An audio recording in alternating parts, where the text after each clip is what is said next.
오늘 사도행전 1장 말씀을 가지고 오늘 시작하는 계획의 말씀을 나누려고 합니다. 보통 사도행전 1장 너희가 예루살렘과 유대와 사마리아의 땅끝까지 이르러 내 증인이 되라, 이 말씀은 수련의 마지막 날 주로 하죠. 이제 여러분들 은혜 받고 이제 떠나가면서 증인의 삶을 살아라 라고 하고요. 이런 어떤 기도하기 위한, 돌아봄을 위한 수련회보다는 어떤 결단의 시간들에서 많이 사용했던 것 같습니다. 근데 여러분들이 기억하셨으면 좋겠는 건, 이분들이 결단하고 떠나갔던 사건은 이 예수님의 이 말씀을 들은 다음에 곧장 그런 게 아니죠. 그렇죠? 굉장히 뒤에 한 얘기예요. 그럼 이들이 이 말씀을 듣고 나서 곧장 한 건 무엇입니까? 기도하기 시작했죠. 그렇죠?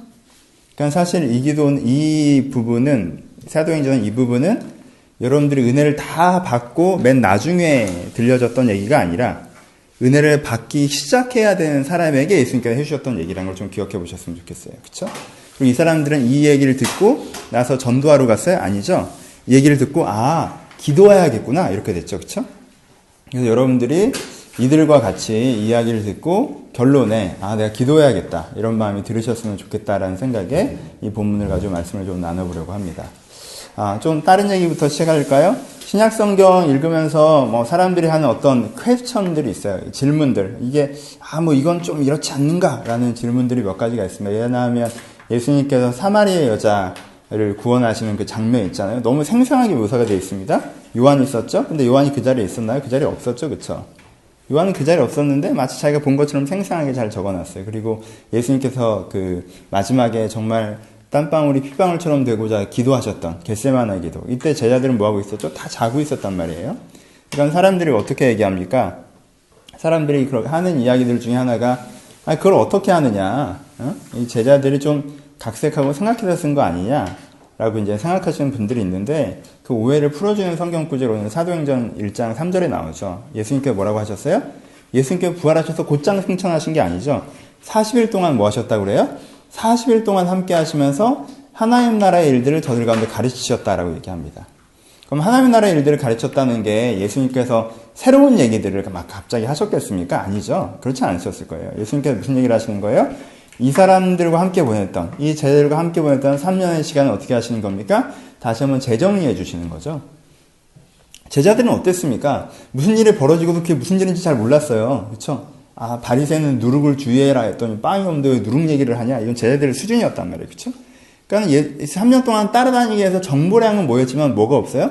관점이 없죠. 관점이 없으니까 어떻게 돼요? 그 사건을 이해를 못하는 거예요. 그러니까 자기 좋을 대로 해석하고 자기 나름대로 기억하고 자기에게 중요한 것들을 품고 있다는 거죠. 근데 예수님께서 이 40일 동안 뭐 하시는 겁니까? 이 3년의 시간들의 참된 의미를 이들 가운데 재정립해 주시는 거죠. 어떤 사건이 중요한 사건이고, 내가 그 설교를 했던 이유가 무엇이고, 그때 나는 이런 기도를 했었고, 이런 것들을 쫙 정리해 주시는 겁니다. 그러니까 사실 이 40일 동안 뭐가 탄생하는 거예요? 사복음서의 기초 골격이 탄생하는 겁니다. 그렇죠? 그래서 제자들이 각각 청자를 고려해서 다른 양식으로 기록을 했지만 같은 주제적 통일성과 상황적 통일적 이해를 가지고 제자들이 사복음서를 기록할 수 있었던 가장 기본적인 이유가, 이 40일 동안 예수님께서 전하시고 싶으시고자 하신 기본 메시지를 가운데 설명해 준 거예요. 이렇게 저도 어디 가면 설교 잘한다는 소리를 좀 들어요. 여러분들 한 2년 보니까 별로 이렇게 새롭지 않으신 분들도 계시겠지만, 근데 봐요. 자주 얘기하는 것처럼 나 같은 사람이 설교를 조금 해도 이해가 잘 된다라고 하는데, 부활하신 예수님이, 그쵸? 부활하신 예수님이 40일 동안 아침부터 저녁까지, 이런 수련회는 비할 바도 아니죠. 그쵸? 오후에 게임하고 그러지 않았을 거 아니에요. 예수님이랑 이렇게 아이스 브레이킹 좀 하고 갑자기 뭐도 따먹고 이러지 않았을 거란 말이에요. 그쵸? 부활하신 예수님이랑 40일 동안 없어지셨다가 또 아침에 또 새벽 6시 반쯤 나타나서 다 깨우고 이렇게 또 하루 종일 얘기를 하셨을 거 아니에요. 그쵸? 그런 40일이 지나갔다고 생각하십시오. 그리고 그 40일을 통해서 뭐가 생긴 거예요? 이 사람들에게 통전적인 이해가 이제 완전히 생기는 거죠. 대단한 사건 아니에요? 그쵸? 몰랐던 사람들이 이제 이해가 되는 거예요. 말씀이 뭔지. 예수님께서 왜 이런 말씀을 하셨었는지. 심지어는요, 성령에 대해서도 말씀하시기에 내가 너희에게 설명했던 것이라고 얘기하세요. 그쵸? 너희가 성령 세례를 기다려야 되는데, 너희가 기도하고 성령 세례를 받아야 되는데 왜 그걸 해야 되냐면 내가 너에게 설명했던 것처럼 이렇게 얘기합니다. 그러니까 성령에 대해서 이미 다 설명이 되어 있는 상태예요. 그렇죠? 기적의 40일입니다. 엄청난 사건이에요. 근데요, 이 기적의 40일을 보낸 사람들은 왜 이 40일이 끝났을 때 곧장 파송받지 못했을까요? 여러분, 그럼 되게 대단한 거 아니에요? 여러분들이 이 정도의 이해가 있다고 생각해봐요. 내가 창세기부터 계시록까지 완벽한 뷰를 얻는 거잖아요. 메시아에 대한 완벽한 이해를 얻는 거고 그리스도에 대한 완벽한 이해를 얻는 거란 말이에요. 그러니까 여러분들이 성경 공부를 좋아하고 어떤 교리 이해를 좋아하고 말씀을 듣고 이해하길 기뻐한다고 하는데 여러분들이 그렇다라고 하는 거에 있어서 정점을 친 거예요. 내가 통전적으로 전체가 다 이해가 된 거예요, 이제. 그러면 다 이해가 됐으면 이제는 파송받고 세상으로 나아가고 이제 내가 세상을 변화시키려 뭔가 준비가 된 거 아니에요? 근데 예수님은 준비가 안 됐다고 하십니다. 그렇죠? 이 이해가 있는 사람들, 다른 표현으로는 이해만 있는 사람들의 한계에 대해서 얘기하세요. 너희들은 지금 나아갈 때가 아니라 어떤 때라는 거예요? 오히려 웅크려야 될 때라고 얘기하십니다. 이게 잘 이해하고 있는 이들에게. 이 이해의 문제점이 무엇인지 그 다음에 본인들이 증명해냅니다. 성경에서 일부러 기록하고 있죠. 누가가 잘 기록해놨습니다. 이해만 있는 사람들의 한계를 이들의 태도로 보여주는 부분이 있어요. 어떤 부분이 나오죠? 여러분 그 40일의 통전적인 이해를 갖고 있는 사람들이 예수님께 뭘 물어봅니까? 예수님께 이제 승천하시려고 하니까 예수님께 뭘 물어봐요? 예수님, 그러니까 이스라엘 나라를 회복할 때가 이때입니까? 라고 물어봐요. 여러분 언뜻 들으면 이게 잘 이해가 안 돼요. 예수님 되게 까칠하게 대답하시죠? 그냥 네가 알 바 아니고 이렇게 막 분위기 좋았는데 40일 동안 분위기 좋고 이제는 막 예수님 다 어서 가시고 또 오시옵소서 하고 막 이렇게 예수님 승천하시려는 분위기가 좋아야 되는데 예수님이 가시기 전에 쟤네들이 이거 얘기했다가 예수님께서 또 이게 상하셔가지고 분명히 이 느낌이 상한 말투예요, 그렇죠? 부활 전에 주로 쓰시던 말투죠, 이렇게 살아계실 때 주로 쓰시던 말투. 부활하시면 이런 말투가 잘 없었는데 니들 알 바 아니고 딱 이래버리십니다. 이제 제자들의 질문의 뜻이 뭐예요? 여러분 지금 예수님이 40일 동안 뭘 설명했습니까? 세상의 시작과 끝, 하나님께서 꿈꾸시는 세상, 그 세상이 어떻게 만들어질 수 있는지, 그러려면 너희가 무엇을 해야 되는지에 대해서 예수님께서 다 얘기하셨어요. 그렇죠? 근데 이 사람의 관심이 어디 있어요? 관심이 내 주요 관심은 세상의 변화, 새로운 세상 이런 것도 내 관심사 중에 하나가 또 있지만 그보다 더 큰 관심이 어디 있어요? 우리나라의 독립운동에 관심이 있는 거예요. 그렇죠? 그렇죠? 우리나라의 경제적 사회적 회복에 관심이 있어요. 애국자죠? 그럼 뭘 포함하면요? 나의 경제적 사회적 회복에도 관심이 많다는 거예요. 그렇죠? 이스라엘 나라를 예수의 이름으로 회복하셔서 우리가 영향력 이치에 서서 그 나라를 집행할 때가 지금입니까? 라는 걸 물어보는 거예요. 여러분 이걸 여러분들 이렇게 남 얘기가 아니에요. 여러분들에게도 똑같은 부분들이 우리한테 똑같은 부분이 있어요. 어떤 식으로 예를 들어보면 이 사람에게 하나님에 대해서 말씀에서 가르쳤습니다. 창세기 세상이 어떻게 시작됐고 계시록 세상이 어떻게 끝나고 그래서 그 죄 우리의 인간의 한계가 무엇이고 세상의 한계가 무엇이고 그리고 교회 그래서 그 한계를 극복해서 우리가 뭘 만들어낼 수 있고 그건 세상에 어떤 영향을 미치고 이런 얘기를 길게 해요. 그걸 이 사람이 다 이해했습니다. 이해한 다음에 무슨 질문을 합니까? 그래서 하나님께서 너를 부르셨다라고 했을 때 이 사람이 무슨 질문을 해요? 그럼 저를 결혼시키셔서 쓰시겠죠? 라는 식의 질문을 하기 시작해요. 저를 쓰실 때 그래도 경제적인 안정감 가운데 쓰시겠죠? 이렇게 질문을 시작합니다. 그러면 저를 쓰시는데 전 국내여야 되는 건 꼭 아시죠? 이런 부분을 얘기하기 시작한다는 거예요. 저는 이게 이해와 관심의 차이입니다. 이 사람이 그걸 이해를 못했나요? 창세기를 이해 못했나요? 계시록을 이해 못했나요? 내 죄성을 이해를 못하나요? 교회의 방향성을 이해를 못했나요? 아니요. 이걸 다 이해해도 그 이해와 다르게 내 주요 관심은 어디 있어요? 내 개인사의 주요 관심이 다 집중되어 있는 거죠. 그러니까 내 개인사에 대한 이해가 이루어지지 않았기 때문에 진짜 중요한 이해는 이루어지지 않았다라고 생각하는 게 되는 거예요. 그렇죠? 그러면 하나님께서 보시기에는 이 사람은 어떤 사람이에요? 이해를 못한 사람이 되는 거예요. 뭐를? 전체를 이해를 못한 사람. 이해를 했으나 이해를 못한 사람이 되는 거예요. 여러분 이게 이해의 신앙인의 한계입니다. 이게. 여러분 사람이 어떻게 여러분들이 얼마나 말씀에 탁월하게 이해가 있고 내가 뭐 얼마나 대단하다고 한들 부활하신 예수가 40일을 가르친 것만큼의 이해가 우리 가운데 있을 수 있어요? 없어요. 그렇죠? 우리가 아무리 알고 기어도요, 부활하신 예수가 40일 동안 3년간 예수의 생애를 직접 본 사람들에게 가르치는 가르침을 통한 통전적 이해에 우리는 도달할 수 없습니다. 그렇죠?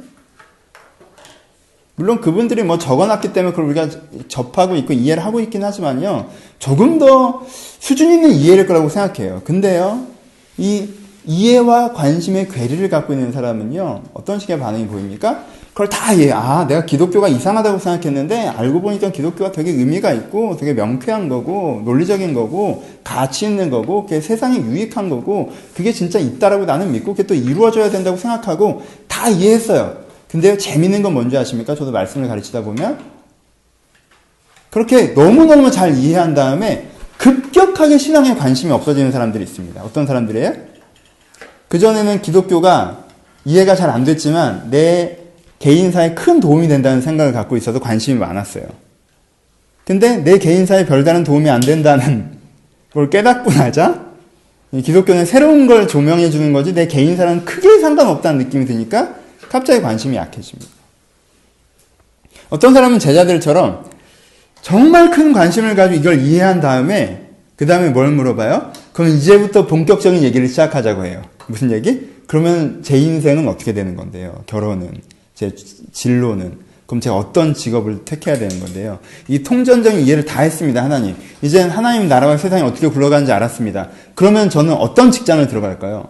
그럼 저는 그 통전적인 이해를 가지고 어떤 남자를 골라야 될까요? 어떤 여자를 골라야 될까요? 마치 이 통전적인 이해가 내 지금 인생 개인사의 어떤 상황과 사건에 대한 선택의 기준을 제시해주는 식의 수준이 있냐. 미모하게 가버리는 사람이 있습니다. 두 번째 경우죠. 세 번째 경우는 어떤 사람들이 있습니까? 그 마음을 갖고, 그런 이해를 갖고, 이제부터는 내가 주님을 위해서 주님의 일을 하겠습니다. 이제부터는 내가 대안적인 교회를 세우고, 진정한 공동체를 만들고, 내가 사업을 해도 주를 위해서 하는 것이며, 직장을 다녀도 주를 위해서 하는 것이며, 가정 속에서 주를 위한 그런 가정이 되도록 내가 이제 그 일에 헌신하겠습니다라고 결단하는 세 번째 사람이 있습니다. 이 사람은 하나님의 이야기를 듣고, 하나님의 일을 시작해요. 근데요, 하나님의 일을 참 세상 일처럼 하기 시작합니다. 그 사업을 성공해서 인정받고 싶어 하고요. 그 목회를 성공해서 인정받고 싶어 하고요. 그렇죠? 그 과정을 통해서 내가 보람을 느끼고 싶어 하고요. 그렇죠? 그 과정을 통해서 내가 안정되고 싶어 하고요. 그 과정을 통해서 사람들이 나를 좀 아껴줬으고 주목해줬으면 좋겠고요. 그렇죠? 우리가 사실 기독교에서 일반 개신교도들이, 지나친 기독교가 욕을 먹고 있지만 일반 개신교도들이 유명하다고 하는 어떤 목회자들도 비판하는 이유가 뭡니까? 하나님의 일을 참 지 일처럼 한다는 거죠. 세상 일처럼 한다는 거죠. 뭐예요?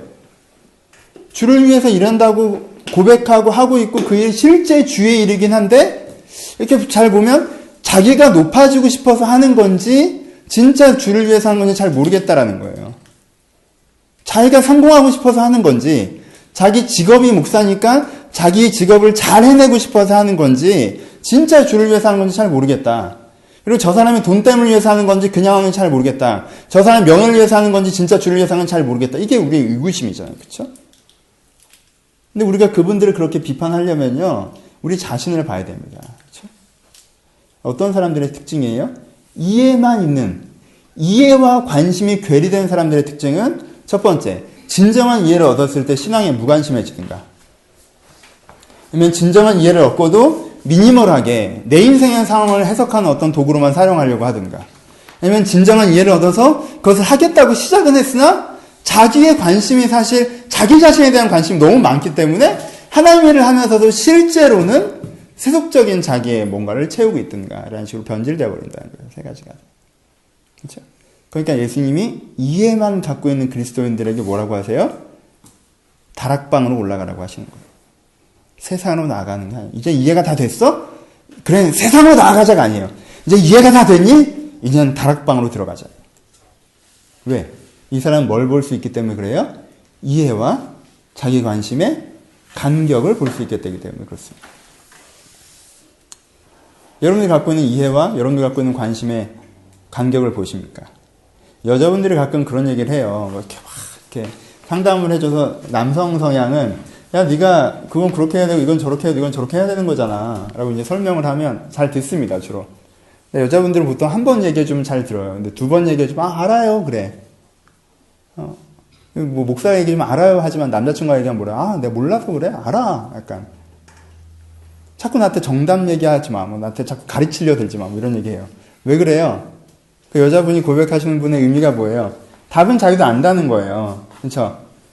답은 자기도 알아요. 근데 내 이 이해와 근데 내 마음, 내 관심이 괴리된 거에 대한 피로감을 느끼는 건데 계속 답을 얘기해 주니까 불편한 거죠. 그쵸? 계속 이해를 시키려고 하니까. 이해는 이미 했어요. 그쵸? 그러니까 누가 더 수준이 높은 거예요, 사실? 이 남자보다는 이 여자가 수준이 높은 거예요. 그쵸? 남자는 계속 이해가 안 됐다고 생각해요. 그쵸? 그러니까 이해만 되면 된다고 생각해요. 하지만 사람은 이해만 돼서 되는 게 아니에요. 이해는 돼도 이해와 관심의 괴리가 되는 그 다음 문제가 있어요. 근데 여자분들의 문제는 뭐예요? 그러니까는 내 마음을 좀 알아달래요. 그냥. 무슨 뜻이에요? 이해가 되지만 그 이해한 대로 하기 힘든 내 마음을 인정해 달라는 거죠. 아, 힘들겠구나. 그래, 그게 원래 힘든 거야. 그래, 네 생각대로 안 되지? 원래 안 되는 거야. 원래 피곤한 거야. 그래, 피곤하지? 쉬워. 이러길 바라죠. 그쵸? 여기도 문제죠. 그쵸? 계속 이해만 하는 것도 문제지만, 그쵸? 이해만 하는 것도 문제지만, 이해와 관심의 괴리에서 이게 원래 괴리야 라고 여기가 조사오니 하는 것도 문제예요. 그쵸? 그럼 어디로 가야 되는 거예요? 이해를 다시 하라는 게 아니라, 이해는 됐는데, 마음이 안 가는, 그쵸? 그 괴리감을 내가 해결해서, 내가 이해한 것에 내가 관심 둘 수 있도록, 그 세 번째 단계가 여러분들에게 필요한 것입니다. 그렇죠? 우리의 가장 큰 문제까지는 아니겠지만 우리의 문제 중에 하나는 뭐냐면요. 하나님이 관심 있는 것은 여러분들이 관심이 없고요. 여러분들이 관심 있는 건 하나님이 관심 없는 것처럼 느껴지는 거예요. 그래서 하나님이랑 계속 부딪힌다고 느껴져요. 난 이게 되게 관심이 많아요. 근데 하나님 여기 관심이 없는 것 같아요. 그럼 내 마음이 어떻게 섭섭하죠. 그렇죠? 하나님 또 이렇게 자기 얘기를 또 해요. 뭐, 세상이 어떻고, 나라가 어떻고, 민족이 어떻고, 나 살기도 바빠 죽겠는데, 막. 그런 얘기를 해본데, 난 거기 별로 관심이 없어요. 그래서? 이게 문제예요, 이게. 우리의 가장 크다고 할 수 있는 문제. 여러분, 이해가 있으시다면, 그 다음 문제는, 하나님이 여러분들에게 관심이 없는 게 문제가 아니라, 그쵸? 하나님이 여러분들의 디테일한 게 응답을 안 해주는 게 문제가 아니라, 여러분들과 하나님 사이에 이런 서로 간의 관심의 포인트가 다른 게 우리의 문제라는 거예요. 그래서 그 문제를 안고 어디로 들어가는 거예요? 마가의 다락방으로 들어가라는 거예요. 마가의 다락방으로 들어가서 뭘 하라고 합니까? 이제 전에 너희가 물세례를 받았으나 이제 너희가 성령의 세례를 받아야 된다고 얘기를 합니다. 성령의 세례를 받아야 뭐가 바뀌어요? 관심이 바뀌죠. 성령의 세례를 받는다는 게 혹시 무엇입니까? 어떤 기적적인 사건을 얘기하나요? 전 그런 거 좋아하지 않는 거 아시죠? 그렇죠? 성령의 세례를 받는다는 게 무슨 일이에요? 물세례는 무엇이죠? 물세례는 자기인식과 결단을 얘기합니다. 여러분들이 이제까지 제 설교를 잘 따라오셨으면요, 여러분들이 물세례를 받은 거예요. 무슨 뜻이에요? 아, 내가 이해는 있는데 관심이 없는 게 내 문제구나라고 자기를 인식하는 거죠. 그렇죠? 그래서 내가 하나님이 관심 가신 것에 나도 관심을 가져야 할 텐데 그러지 못한 게 내 문제다 라고까지 오시면 여러분 어디까지 오시는 거예요? 물세례까지 오신 거예요. 그렇죠? 내가 잘못했습니다. 새로워지고 싶습니다. 이게 물세례의 고백이죠. 그렇죠? 자기 결단을 표현하는 거. 자기의 문제를 인식하는 거. 예전에 게 잘못됐고 새로워져야 된다라고 선택하는 거. 이것이 물세례예요. 그렇죠? 근데 하나님께서는 뭐라고 하시는 거예요, 지금? 예수님께서는 뭐라고 하시는 거예요? 이해와 결단으로 되는 게 아니라는 거예요. 그렇죠? 여러분은 자꾸 어떻게 합니까? 이해가 되면 결단을 하죠. 이건 이렇게 되고 저건 저렇게 되고 저건 저렇게 되면 안 되는데 아, 저게 저렇게 됐네? 그럼 내가 이렇게 해야겠다. 이렇게 할 수밖에 없어. 지금 이게 대안이야 라고 결단을 해요. 똑똑한 사람들은 그렇게 합니다. 이해하고 결단해요. 이해가 없는 사람들은 훨씬 낫죠. 뭐가 뭔지 상황 파악도 안 되고 이상한 소리 하는 사람보다 훨씬 나아요. 근데 이해와 결단하는 사람은요, 그렇게 너무 많이 지나는 사람 속은 어때요? 만신창이가 돼요. 그렇잖아요. 자기가 원하지 않고, 자기가 동의하지 않고, 자기가 추구하지 않는 것을 뭔가 하고 있는 거잖아요. 그렇죠? 그게 거기까지 오면 물세례고, 그럼 성령의 세례라는 건 뭐냐? 성령의 세례라는 건요, 여기서 본문에서 말씀하시는 건 이런 표현을 쓰는데요. 성령의 세례가 임할 때 어떤 표현이 무엇으로 표현하고 있죠? 첫 번째는 급한 바람이라고 표현하고 있죠.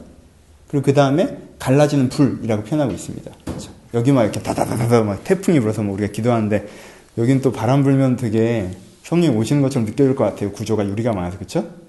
여러분들이 이따 밤에 기도하는데 이 돌풍이 불어서 이 유리가 다다다 흔들리면 막 뭐가 오시는 것처럼 느껴질 거잖아요. 그렇죠? 그럼 뭐가 오시는 거예요? 그럼 그냥 태풍이 오시는 거예요. 그렇죠? 그래서 막 그리고 여기 뭐 불은 어떻게 하지? 촛불을 켜고 할 거예요. 이따가 밤에 촛불을 끼는데 이게 붙고 이러면 뭐 이렇게 되는 건가? 이건 물리적인 게 아니었겠죠, 그렇죠? 예, 여러분 바람은 뭘 상징합니까? 성경에서 바람은 우리는 한국어에서는 되게 번역이 달라지는데요. 이따 저녁 때 설교할 에스겔서로 오는 저녁 때 설교하는데 거기서 생기야라는 단어가 나와요, 그렇죠? 하나님께서 생기를 불어라고 얘기하셔요. 그때 생기라는 단어가 wind라고 쓰던가 breath라고 씁니다. 그렇죠? 그리고 창세기에 하나님께서 사람들에게 생기를 불어넣으셔서 라고 할 때 그것도 wind와 breath를 같이 써요. 그러니까 성경에서 통전적으로 바람이라고 하면 뭘 상징하는 거예요? 성령의 바람이라고 할 땐 뭐예요? 하나님의 호흡을 얘기합니다. breath of tree잖아요, 우리가. 그 breath예요. 하나님의 호흡, 하나님의 생기, 우리를 숨쉬게 하시는. 그렇죠? 그러니까 바람이 불었다는 건 하나님의 생명력이 우리 가운데 임했다는 뜻이에요. 그렇죠? 불이 임했다는 건 무엇입니까? 불은 뭘 상징해요? 전통적으로 구약성경에서 불은 뭘 상징합니까? 우리가 번제단을 쌓으면, 구약성에서 번제단을 쌓으면 거기 뭐가 임해? 불이 임하죠. 그럼 불은 하나님의 뭘 상징해요? 하나님의 임재와 용납. 그렇죠? 내가 너에게 임해서 너의 예배를 받았다라는 게 불의 임재예요. 그렇죠? 그러니까 지금 여기서 바람과 불의 상징은 무엇입니까? 생명의 하나님이 우리 가운데 오셔서 우리의 기도를 들으셨고 우리 가운데 응답하셨습니다라는 뜻이에요. 그렇죠? 그러니까 뭐가 일어났다라는 거예요? 하나님과의 생명력이 있는 전인격적인 소통과 교제가 일어났다는 뜻입니다. 여러분, 이해와 동감의 거리, 이해와 관심의 거리를 뭘로 메꿀 수 있죠? 여기서는 관계로 메꿀 수 있습니다.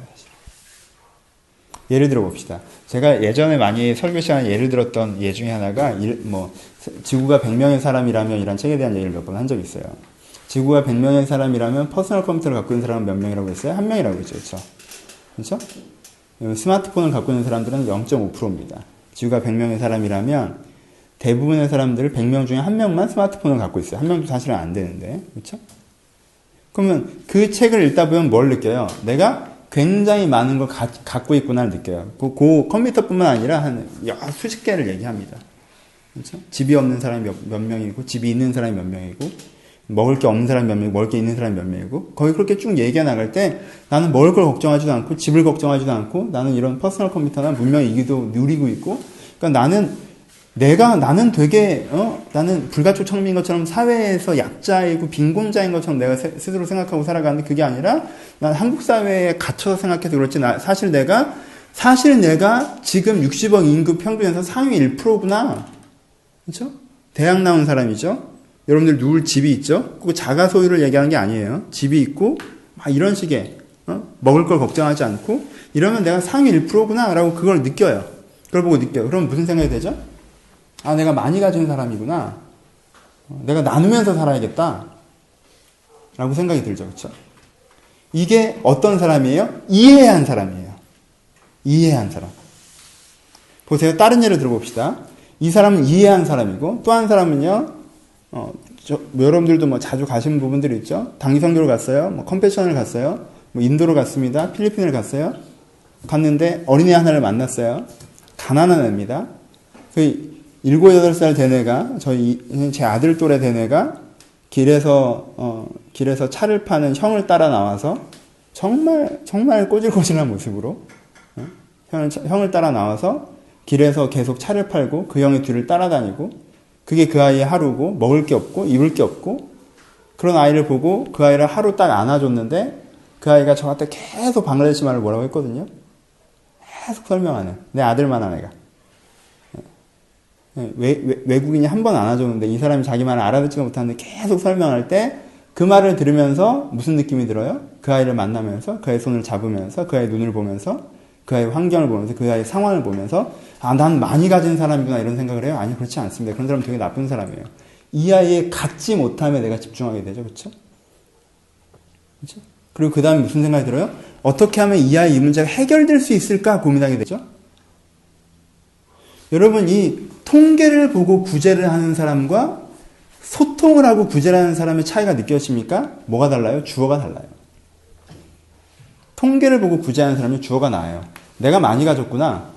그럼 내가 어느 정도는 나눠야 내 할 도리를 하는 건가? 주어가 나예요. 그 도리 하고 있으면 난 잘하고 있네 라고 생각하는 거예요. 주어가 누구예요? 나예요. 나는 많이 가졌으니 감사하고 내가 상식적인 만큼은 나누면서 살아야겠구나 라는 사람이 어떤 사람이에요? 이해한 사람이에요.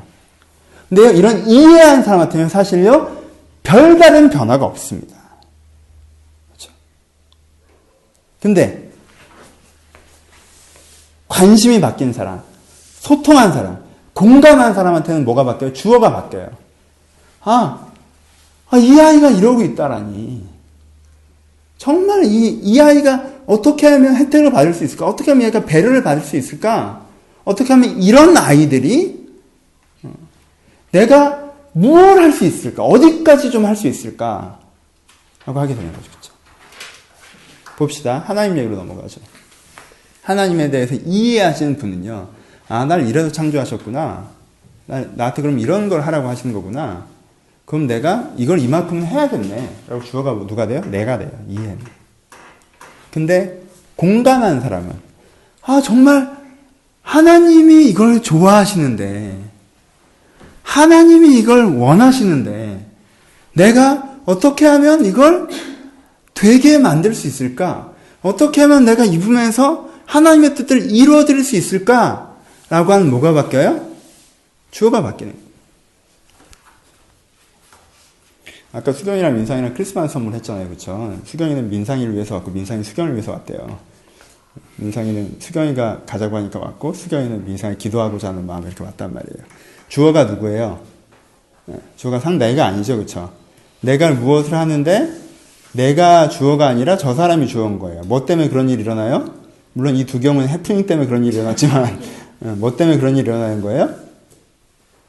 교감 때문에 일어나는 거죠. 그렇죠? 상대방의 마음을 생각하는 것 때문에 일어나는 거예요. 내 마음이 아니라.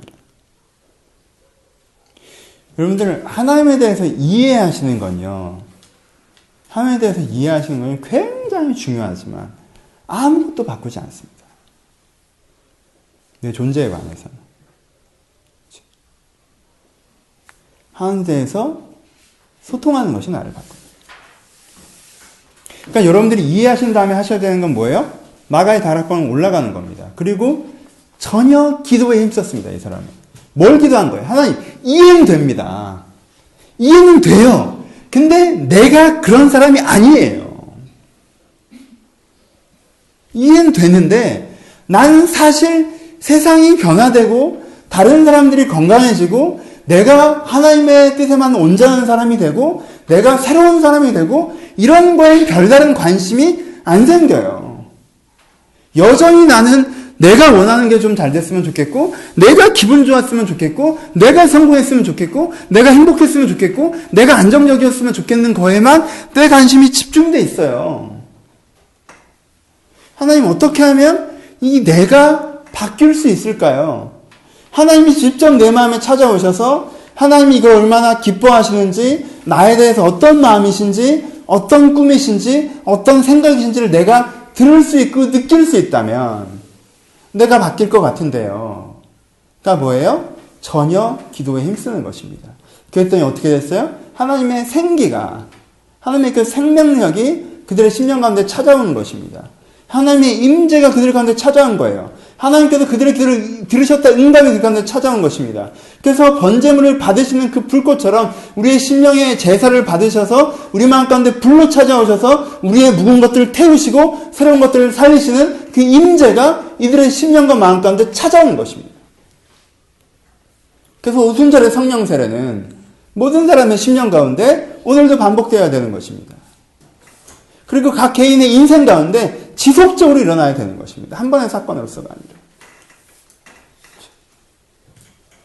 여러분들이 물세례와 성령세례 가운데 거리를 보십시오. 어떤 사람들은 되게 기계적인 얘기들을 합니다. 물세를 받아야 죽은 다음에 천국 가냐, 물세를 받은 이후에도 무슨 성령세를 따로 받아야 되냐, 그럼 성령세가 뭐냐, 그럼 방언이냐, 아니면 인격적인 만남이 어떤 체험이냐, 굴러다니는 기도냐, 그런 얘기를 하시는 분들도 있어요. 너 예수 믿고 세례는 받았는데 너 성령세를 받았냐, 인격적으로 주를 만나느냐, 그런 얘기 하시는 분들 계십니다. 그런 얘기를 하자는 게 아니에요. 그런 기계적인 얘기를 하자는 게 아닙니다. 어떤 체험적인 얘기를 하자는 게, 어떤 현상적인 얘기를 하자는 게 아니에요. 성령세를 그렇게 기계적으로 얘기하려면 진짜 바람이 불어야죠. 불도 좀 오고. 근데 진짜 불 내렸어요? 아니잖아. 바람 불었어요? 아니잖아. 뭐 온 거예요? 다 마음에 온 거죠. 그쵸? 그럼 우리 마음 얘기를 하자고요. 여러분들이 이해가 안 되고 결단 안 되고 동의는 됐으면 여러분 문세례는 받은 자이고. 이해는 되고 동의는 되고 결단은 됐는데 내 마음의 방향은 여전히 주를 향한 마음이 아니라 그래도 내가 내 뜻대로 내 마음대로 살고 싶은 게 크면 여러분 아직 뭐 하는 거예요? 하나님이랑 성령 세례. 하나님을 인격적으로 소통하는 것들은 없었던 사람들. 근데 그것들이 우리 지금 필요한 것이고. 저는 여러분들에게 이 사건이 어떤 열광주의적인 기도회만 단지 상상하지 않았으면 좋겠습니다. 물론 이 사람들이 큰 목소리를 기도했는지 작은 목소리를 기도했는지 잘 모르겠어요. 여러분 그건 안 적혀 있습니다. 우리는 이 사람들이 다 주여 삼창했을 거라고 생각하는 경향이 있어요. 한국교회 교인들은 이 마가의 다락방에 모여서 손을 들고 다 막 이러고 있을 거라고 생각을 하는 경향이 있어요. 근데 여러분 그건 안 적혀 있습니다. 왜 그렇게 생각해요? 성령 세례가 좋아? 성령 세례가 임하고 나서 그 다음에 뭐 했기 때문에 그 사람들이 전파했던 장면의 어떤 폭발적인 액션을 보면서 그리고 바람, 불 하니까 왠지 좀 그런 생각들을 하는데 그건 그렇게 적혀 있지 않아요. 여러분 이건 형태에 대해서 얘기하는 것이 아니라 심령에 대해서 얘기하는 것입니다. 소리를 지르셔도 좋고 소리를 안 지르셔도 좋지만 여러분데 이런 물세례부터 성령세례로서 나아가는 그 인격적인 하나님의 자기갱신하시는 그 은혜의 역사가 여러분 가운데 있으셔야 된다는 것입니다. 여러분 이해가 되셨습니까? 마가의 다락방으로 들어가십시오. 여러분 오늘의 여러분들의 이틀의 시간이 여러분들에게 이 마가의 다락방이었으면 좋겠습니다. 그렇죠? 여러분이 좀 직면하시는 시간이었으면 좋겠어요. 먼저 이해부터 하셔야죠. 이제 이거 끝나면 3시간 정도 시간을 드릴 텐데 3시간 긴 시간이에요. 그렇죠? 기도하기 굉장히 긴 시간입니다. 근데요. 사실 여러분 정기적으로 한 3시간 정도는 기도를 하셔야 여러분들 신앙생활을 할 수가 있습니다. 사실은. 우리가 지금 분기별로 한 4, 5개월 만에 한 번씩 하는데 이때만 해서도 이렇게 그렇게 꼭 자주라고 얘기할 수는 없어요. 간헐적으로 이런 시간이 필요합니다. 하루에 3시간을 띄어서 한 달에 한 번 정도, 2달에 한 번 정도, 한 3시간 정도를 띄어서 뭐 하자는 거예요? 그럼 지난 5개월을 돌아보셔야죠. 이해를 먼저 해야죠. 이해를 먼저 해야죠. 어떤 이해를 해야 돼요? 근데 좀 이따가 그 소그룹 하는 브로셔에 문제로 몇 개 적어놨으니까 참조하실 분들은 참조하시면 됩니다. 내가 이해를 해야죠. 5개월 동안 내 신앙이 어땠나? 내가 신앙생활을 어떻게 했나? 그렇죠? 그 신앙생활이 의미는 뭔가? 좋아졌나 안 좋아졌나? 이해를 해야죠. 5개월 동안 내 관계는 어땠나? 관계가 좋아졌나 안 좋아졌나? 이 이유는 뭔가? 5개월 동안 내 환경은 어땠나? 5개월 동안 내 마음은 어땠나? 내 마음이 5개월 동안 어땠나? 왜 그랬나? 내가 들여다 봐야죠. 3시간의 시간을 쓴다는 것은 충분한 이해를 먼저 요구하는 것입니다. 좀 멈춰서서 여러분들 기계가 돌아가고 있는 동안은 이 기계가 잘 돌아가는지 잘못 돌아가는지 알 수가 없습니다. 그렇죠?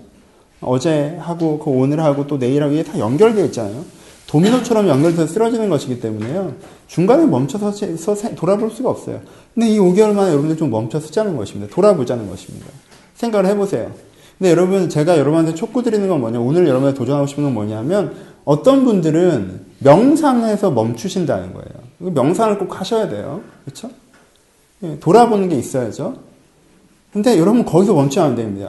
명상한 다음에 뭐예요? 이해와 결단에서 멈추시면 안 돼요. 내가 쭉 돌아봤어요. 내가 신앙이 이랬고, 내가 내면이 이랬고, 내가 관계가 이랬네.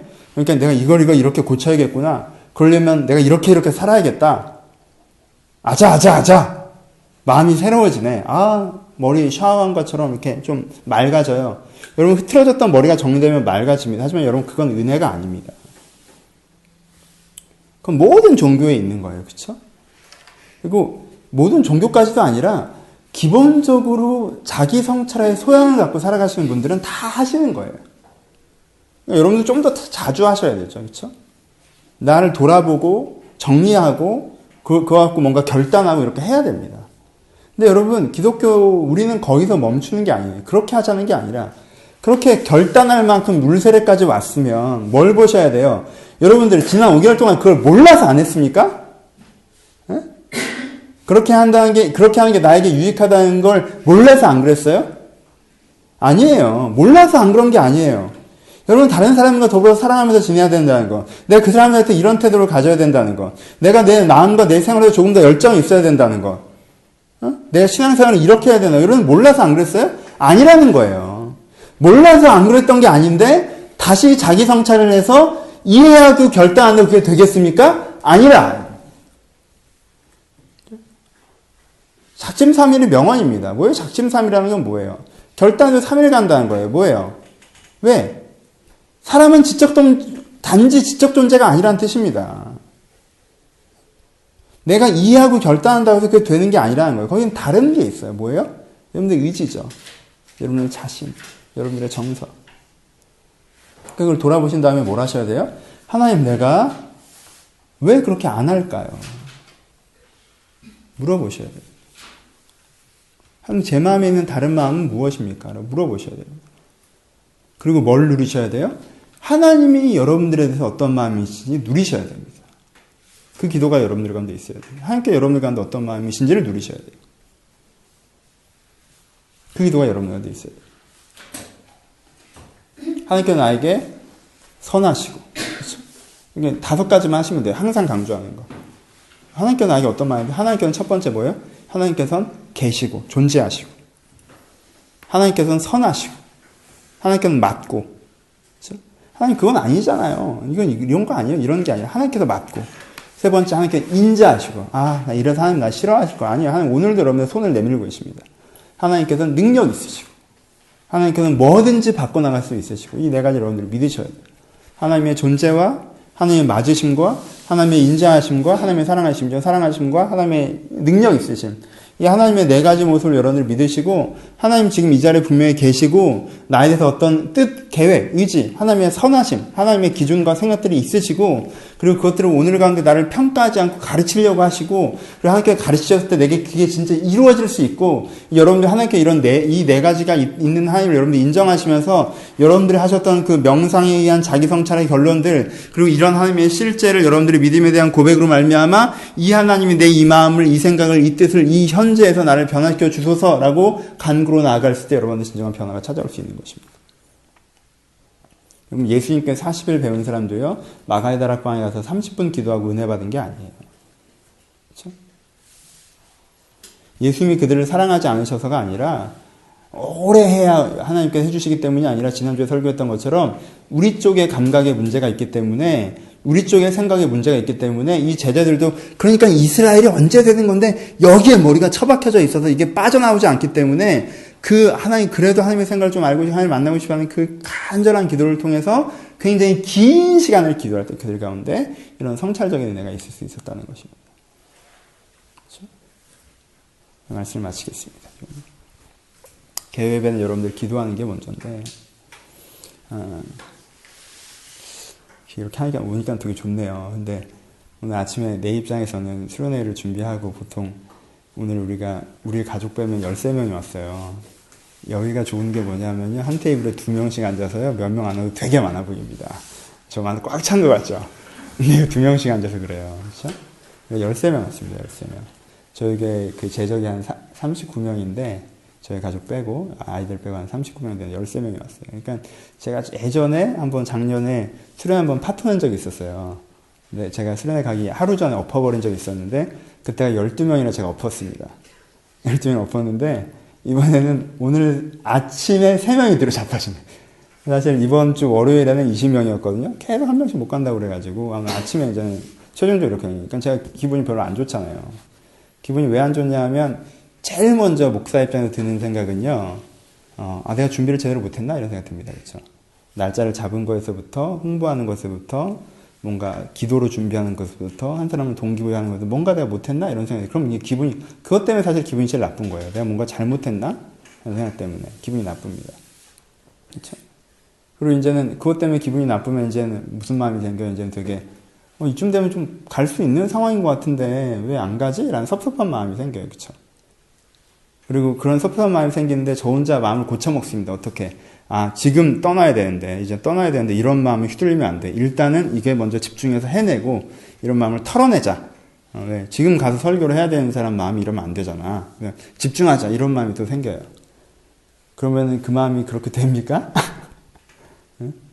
생각이 많아지죠. 그래서 제가 잠깐 이렇게 하나님께 기도를 했습니다. 이렇게. 마음을 새롭게 하려고 기도를 시작한 거죠. 근데,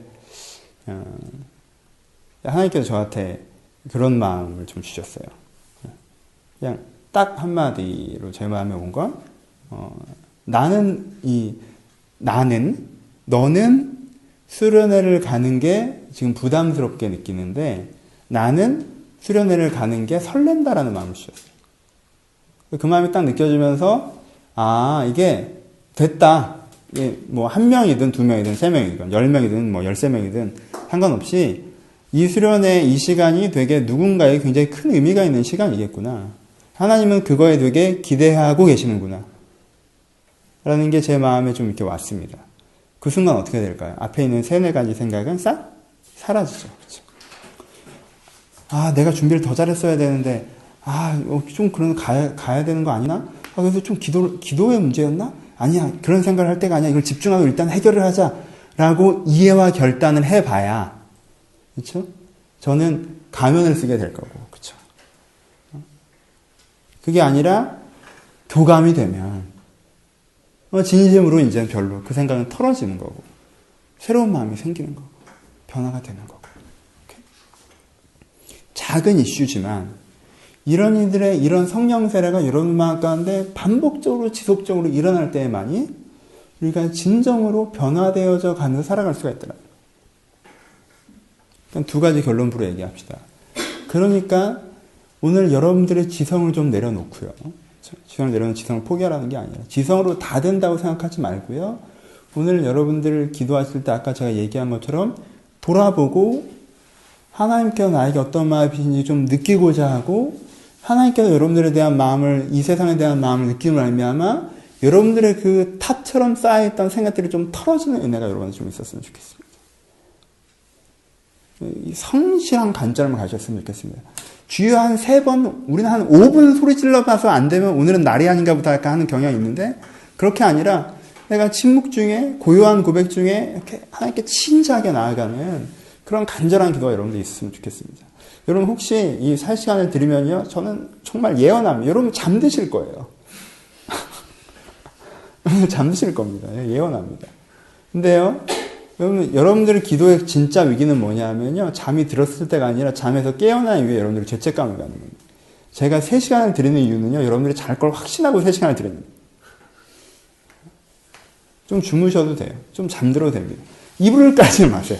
그럼 3시간 내내 주무시고, 그럼 3시간 내내 주무실 거고, 비계를 꺼내거나 그러시면 안 되고, 잠깐 엎드려서 기도하다가 약간 잠들 수도 있어요. 하지만요, 깨어나셨을 때 커피 한잔 하시든가 차가운 물 한 모금 들이키신 다음에 훨씬 더 맑은 정신으로 기도할 수 있을 거예요. 흔들리지 마시고 3시간 꾸준히 간절하게 성실하게 아까 말씀드렸던 그 마음을 주님 앞에 나아가셨으면 좋겠습니다. 그리고 2번째, 저는 이제까지 오늘 저희가 이제 3번의 수련회째로 오고 있는데 어떤 면에서 준비가 제일 부족했을지도 모르겠지만 저는 이제까지 온 수련 중에 가장 큰 기대감을 가지고 왔습니다. 왜냐하면 그게 저에 대한 거지. 모르지. 나만 하나님께서는 설렌다고 했으니까 나한테 설레는 걸 수도 몰라. 나 엄청 은혜가 받고 갈지도 몰라. 니는 그냥 왔다 가는 거고. 그래도 내가 중요하잖아. 내가 은혜 받으면 너희들은 또 얼마나 큰 은혜가 되겠어요. 앞으로. 이번에는 그래도. 괜찮아? 전 설레는 기대감을 가지고 있어요. 하나님, 저는 거기에 대해서 확실합니다. 여러분들의 마음을, 물론 우리가 은혜를 못 받을지도 모르겠어요. 변화가 안 될지 모르겠어요. 하지만요, 여러분, 하나는 제가 제 응답에 비추어서 확신하며 얘기합니다. 하나님은 지금 기대감에 설레십니다. 전 그게 단지 한두 명에 대한 것일 거라고 생각하지 않아요. 하나님 설레어세요. 세민이를 은혜 주려고 결정했기 때문에 설레요. 나한테는 너무 그냥 왔다 가는 거지 이런 마음이 쉽지 않을 거 같잖아요. 그렇죠? 하나님은 우리 각 사람에게 설레실 것입니다. 그러니까 하나님의 설레임에 신뢰하셨으면 좋겠어요. 하나님은 지금 기대하고 계신다. 그래서 내가 전심으로 나아가면 분명히 나에게 말씀하실 것이다. 하나님 그 고민의 3시간의 기도가 3시간을 부담스럽게 여기지 마시고 자연스럽게 삶을 좀 돌아보시고 고백하시고 간구하시고 하는 기도가 있었으면 좋겠습니다. 그 기도가 여러분들을 살릴 것입니다. 그 기도가 저는 이 시간에 은혜 받는 것도 중요하지만 그 기도가 여러분들이 아무의 도움도 없이 혼자 여러분 방에서 다시 기도를 시작하게 하는 그 출발점이 됐으면 좋겠습니다. 그 기도의 시간으로 이 시간들을 사용하시는 그 축복이 되기를 주님의 이름으로 소원합니다. 같이 기도합시다.